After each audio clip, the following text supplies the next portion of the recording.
Apocalipsis 21:1, luego vi un cielo nuevo y una tierra nueva, porque el primer cielo y la primera tierra desaparecieron, etc. Y vi la ciudad santa, la nueva Jerusalén, que bajaba del cielo junto a Dios, engalanada como una novia adornada para su esposo. Y luego dice, puede leer también salteados unas partes del capítulo 21 y 22, vi uno de los 7 ángeles y me habló diciendo, ven que te voy a enseñar a la novia, la esposa del Cordero. Me trasladó en espíritu a un monte grande y me mostró la ciudad santa de Jerusalén que bajaba del cielo. Su resplandor era como el de una piedra muy preciosa con jaspe cristalino. Ahí describe la muralla y las puertas y los 12 ángeles y los nombres que son, dice, de las 12 tribus de los hijos de Israel y luego los 12 apóstoles del Cordero. El que hablaba conmigo, dice a partir del versículo 15, el que hablaba conmigo tenía una caña de medir de oro para medir la ciudad, sus puertas y su muralla. La ciudad es un cuadrado, su longitud es igual a su anchura. Midió la ciudad con la caña y tenía 12,000 estadios. Su longitud, anchura y altura son iguales, o sea, no solo es un cuadrado, es un cubo. Midió luego su muralla y tenía 144 codos, con medida humana que era la del ángel. Es decir, describe la ciudad como un cubo perfecto y describe todos los ornamentos de la muralla y las piedras preciosas que la rodean, y ahí va diciendo todas, y las 12 puertas que tiene, que son 12 perlas, la plaza de la ciudad es de oro puro, transparente como el cristal, pero no vi santuario alguno en ella, porque el Señor, el Dios Todopoderoso y el Cordero es su santuario. La ciudad no necesita ni del sol ni de luna que la alumbren, porque la ilumina la gloria de Dios y su lámpara es el Cordero. ¿Qué quiere decir todo esto? A fin de cuentas, pues que la Nueva Jerusalén, la ciudad santa, es un templo. Si no necesita de templo, es porque allí mismo habita Dios. Y por definición, el lugar donde habita Dios es el templo. Entonces, allí donde se ve realizado todo lo que veíamos, digamos, se ve realizado de una forma muy gráfica, muy así, con medidas y como diríamos, con pelos y señales, se ve realizado físicamente, aunque sea, hemos de suponer que será de una forma ideal, no sé, pero se ve realizado eso que hablábamos en la mañana, de cómo Dios, por medio de nosotros, o que nos está integrando todos nosotros para que formemos un templo santo para Dios. Entonces ese es como la visión del estado final del cumplimiento del plan de Dios. Y lo que vemos entonces es que desde el puro principio hasta el puro final, el plan de Dios es comunitario. El plan de Dios no es simplemente para lo que te va a pasar a ti, lo que me va a pasar a mí, y si cada uno de nosotros se va a salvar y todo esto. Eso es una parte obviamente importantísima, pero no es simplemente eso, no es como una colección. La salvación de Dios no es una colección de salvaciones individuales, sino que es la salvación de un pueblo, de una nueva humanidad. Es decir, tiene una expresión y una dimensión claramente comunitaria, claramente de cuerpo. La creación de un pueblo que viva para Él y que reine con Él. Y entonces, si nos bajamos por un momentito de la Nueva Jerusalén y venimos acá, ¿qué implica todo eso para nuestra vida presente? ¿Qué implica todo eso para esta parte de la vida eterna? Ya estamos viviendo la vida eterna, no sé si ustedes se han dado cuenta de eso, pero el Evangelio nos dice que quien cree en Él tiene vida eterna, así que ya tenemos la vida eterna, solo que la vida eterna se divide en 2 partes, esta y la otra. Entonces, en esta parte de la vida eterna, ¿qué es lo que nos corresponde? ¿Qué es cuál es la forma en que estamos llamados a vivir para que ese plan de Dios se haga realidad? Y ante todo, hemos de ser hermanos y hermanas en el Señor. El resultado de que hayamos creído en Cristo es que quedamos inmediatamente conectados y en relación unos con otros para que juntos podamos vivir como cuerpo, como comunidad. Estamos llamados y estamos creados en Cristo para ser hermanos y hermanas en el Señor, para tener una relación parecida a la que se tiene en una familia. Y esa relación de familia incluye interesarnos por la vida entera de nuestros hermanos. Es decir, no quiere decir que tenemos que estar enterados de la vida entera de nuestros hermanos, pero sí tiene que interesarnos todos los aspectos de su vida. No es simplemente que nos interesemos por cómo le va a mi hermano en su oración personal. No, también me interesa saber si tiene que comer para mañana. También me interesa saber si está de buena salud. También me interesa saber si está peleado con su hermano o está reconciliado con él, o se reconcilió con él. Sí, todos los aspectos de la vida, de nuestra vida, van incluidos en ese paquete que es la vida cristiana y que es la vida comunitaria. Entonces no estamos llamados a una relación parcial o funcional, de simplemente saber si fulanito asistió a la asamblea de la comunidad. Eso es importante, pero no es todo, sino a una verdadera relación de familia. Y es por eso que San Juan, en su primera carta, nos insiste tanto en la expresión práctica y la expresión visible del amor por los hermanos. Primera de Juan 3, del 14 al 18. Nosotros sabemos que hemos pasado de la muerte a la vida porque amamos a los hermanos. Vean, es como decir, sabemos que estamos en Cristo, sabemos que hemos creído en Cristo porque amamos a los hermanos, sabemos que hemos sido salvados por Cristo porque amamos a los hermanos. Todo el que odia a su hermano es un asesino, y ustedes saben que ningún asesino posee vida eterna en sí mismo. En esto hemos conocido lo que es el amor, en que Él dio su vida por nosotros. También nosotros debemos dar la vida por los hermanos. Y dar la vida no quiere decir simplemente dar la muerte. No quiere decir simplemente que yo esté dispuesto a morir por mi hermano. Quiere decir que yo le dé mi vida, es decir, que le dé mi tiempo, que le dé mi servicio, que le dé mi energía, que le dé mis capacidades para ayudarle a vivir mejor. Si alguno que posee bienes del mundo ve a su hermano que está necesitado y le cierra sus entrañas, ¿cómo puede permanecer en él el amor de Dios? Hijos míos, no amemos de palabra ni con la boca, sino con obras y según la verdad. Más adelante, capítulo 4 de Primera de Juan, 19 a 21. Nosotros amamos porque Él nos amó primero. Si alguno dice, yo amo a Dios y odia a su hermano, es un mentiroso. Pues quien no ama a su hermano a quien ve, no puede amar a Dios a quien no ve. Y nosotros hemos recibido de Él este mandamiento: quien ama a Dios, que ame también a su hermano. Entonces, esta relación de hermanos forma parte integral de la vida cristiana, forma parte integral del hecho de ser cristianos. Y nosotros tenemos que administrar nuestras posesiones materiales y espirituales, nuestro tiempo, los talentos y dones que Dios nos ha dado, todo lo que tenemos, material e inmaterial, tenemos que administrarlo de tal manera que usemos todo eso, que pongamos todo eso al servicio de los demás. Por eso la descripción como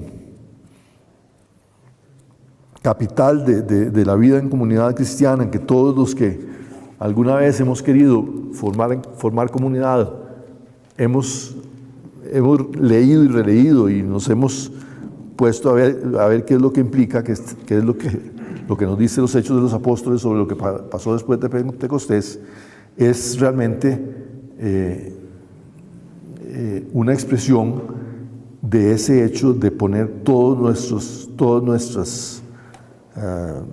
lo que tenemos material espiritualmente a disposición de los hermanos. Hechos 2, 41 a 47.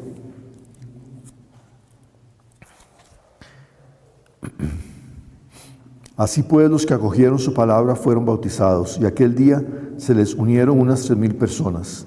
Se mantenían constantes en la enseñanza de los apóstoles, en la comunión fraterna, en la fracción del pan y en las oraciones. Pero el temor se apoderaba de todos, pues los apóstoles realizaban muchos prodigios y signos.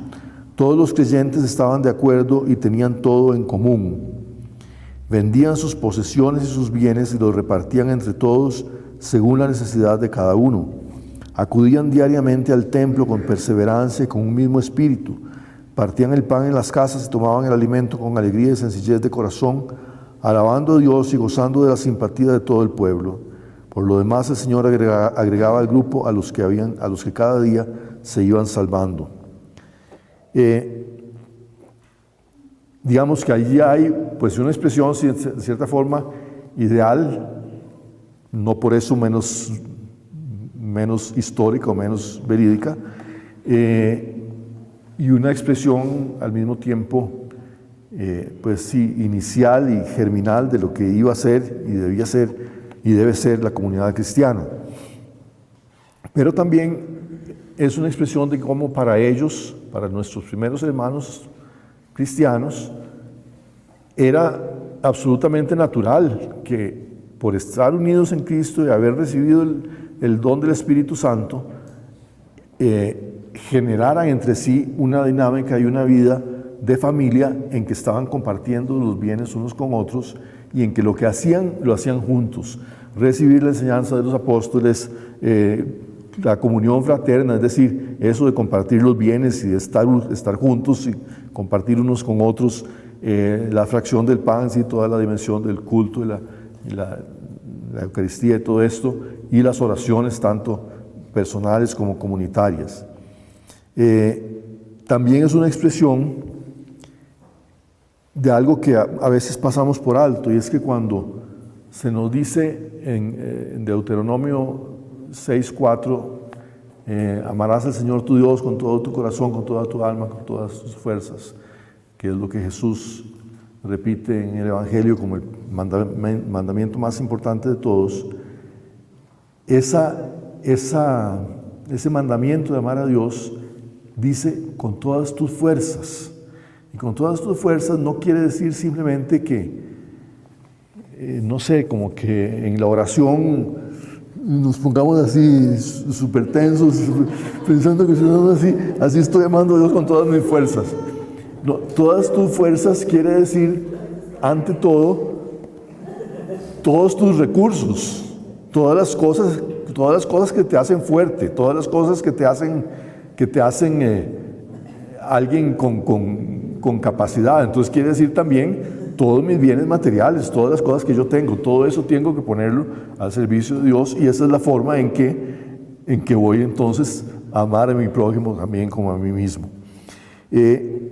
Entonces estamos llamados a tener comunidad, a estar comprometidos, a ser socios unos de otros en la fe, con nuestros hermanos y hermanas, en una forma parecida a una familia, en lo referente también al uso y administración de nuestros bienes. Bueno, ahí en el capítulo 4 de los Hechos, como ustedes saben bien, se dice específicamente que tenían todo en común, que ponían los bienes a disposición de los apóstoles, que vendían los terrenos, etcétera, etcétera, y todo era para ayudar a sus hermanos, ¿verdad? No era simplemente para ayudar a esta nueva organización que se llama la Iglesia de Cristo, no, era para ayudar a los hermanos en sus necesidades y para que no hubiera necesitados entre ellos.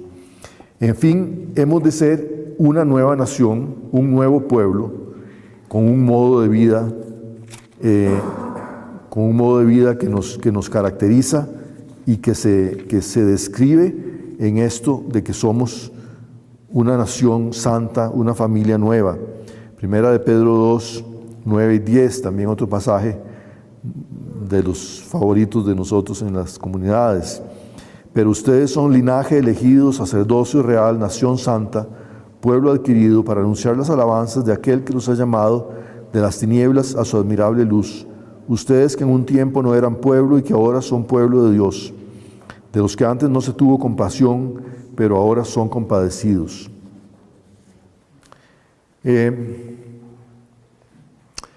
Bien, bueno, sí, no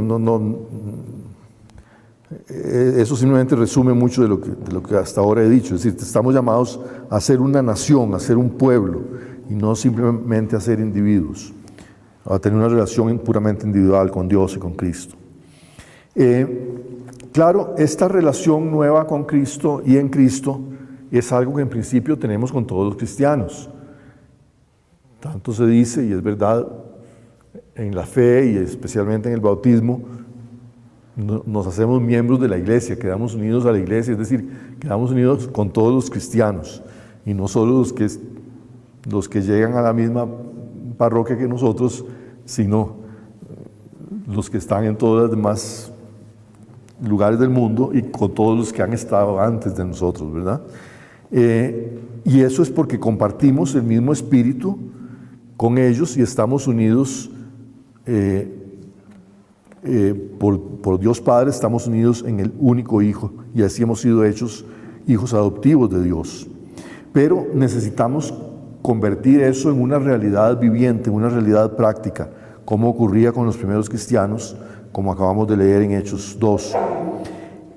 Entonces nosotros, lógicamente, querríamos ver que esto ocurra en las iglesias de las que formamos parte, aunque en la práctica no tenemos la expectativa de que esto se va a hacer realidad en una forma muy completa en un futuro cercano. Vean, este IEP es sobre comunidad cristiana, y entonces en esta primera charla de la serie del Carril de Verdades Básicas, lo que queremos es eso, que tengamos la noción clara de que lo que estamos haciendo aquí, si somos miembros de nuestra comunidad y en la espada del Espíritu, lo que estamos haciendo aquí es construir comunidad cristiana. Bueno, eso es demasiado evidente, pero que quisiéramos que esa forma de vida comunitaria la tengan más y más cristianos en todas partes del mundo. Y ojalá la iglesia entera pudiera vivir en comunidad. Como les acabo de decir, no tenemos la expectativa de que para dentro de 25 años toda la iglesia esté organizada en comunidades de la espada del Espíritu. No tenemos esa expectativa. Pero sí estamos dedicados a la tarea de formar comunidades con otras personas que sienten ese mismo llamado y que tienen ese mismo deseo de vivir este modo de vida. Y lo hacemos en un espíritu de renovar la iglesia, de ser como focos o fermentos de renovación, y no en un espíritu de separación o de aislamiento. Es decir, nosotros no estamos diciendo en la espada del Espíritu, no, aquí nosotros sí vamos a vivir la verdadera comunidad y verdadera iglesia, y todos los demás están perdidos. No estamos diciendo eso, no estamos formando una secta, estamos formando una vida de pueblo y una vida de comunidad en el contexto de la iglesia más amplia, pero dentro de ella y a favor de ella, no en contraposición con ella. Y claro, nosotros no somos los únicos que estamos formando comunidad. Es más, decimos, nuestras comunidades en la espada del Espíritu son comunidades de alianza, es decir, es como un tipo específico de comunidad cristiana que llamamos comunidades de alianza. Hay otras comunidades de alianza que no son de la espada del Espíritu. Ahorita después voy a hablar un poquito de eso. Pero también hay otras comunidades cristianas que no son comunidades de alianza y son legítimas comunidades. Y entonces hay distintas formas de comunidad cristiana. Una es lo que se podría llamar la comunidad total. Una comunidad cristiana total, es en la que todos los aspectos de la vida de sus miembros están bajo la dirección de los líderes. Digamos, un ejemplo de eso sería un monasterio, ni siquiera una orden religiosa cualquiera, sino un monasterio, por ejemplo, benedictino o trapense o algo así, en que el abad o el prior o la abadesa, quien sea, gobierna todo. Y si uno lee, no sé si alguno de ustedes ha leído la regla de San Benito, por ejemplo, en la que él describe cómo es que cómo es que deberían funcionar sus monasterios y sus monjes. Pero autoridad y la preponderancia que él le da al abad, uno diría es casi uno se escandaliza, porque es demasiado, el abad tiene que decidir absolutamente todo. Y bueno, esa es una forma que ha tenido históricamente un gran impacto, una forma de comunidad total, cristiana. Claro que probablemente no se puede hacer algo así en una forma ecuménica, ¿verdad?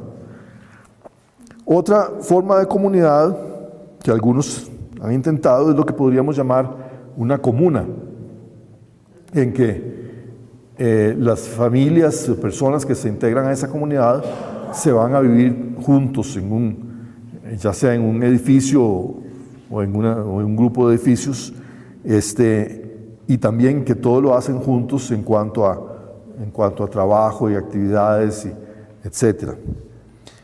Otra forma de comunidad es una comunidad de misión o una sociedad de misión en que los miembros están juntos para realizar un servicio, pero también al mismo tiempo se cuidan unos de otros como hermanos y hermanas. Hay por ejemplo, muchas de las órdenes religiosas católicas son eso, son como comunidades de misión o sociedades misioneras, tienen una misión, un carisma, y entonces existen como orden o como congregación con ese fin, pero entre sí, unos con otros viven en comunidades, se cuidan, se apoyan unos a otros. También creo que habrá algunos tipos de comunidades, sí, de hecho hay algunos tipos de comunidades, por ejemplo carismáticas, que son comunidades en este sentido, que viven una cierta vida de comunidad, pero con un fin específico. Por ejemplo, en la que estoy pensando es una comunidad aquí en República Dominicana,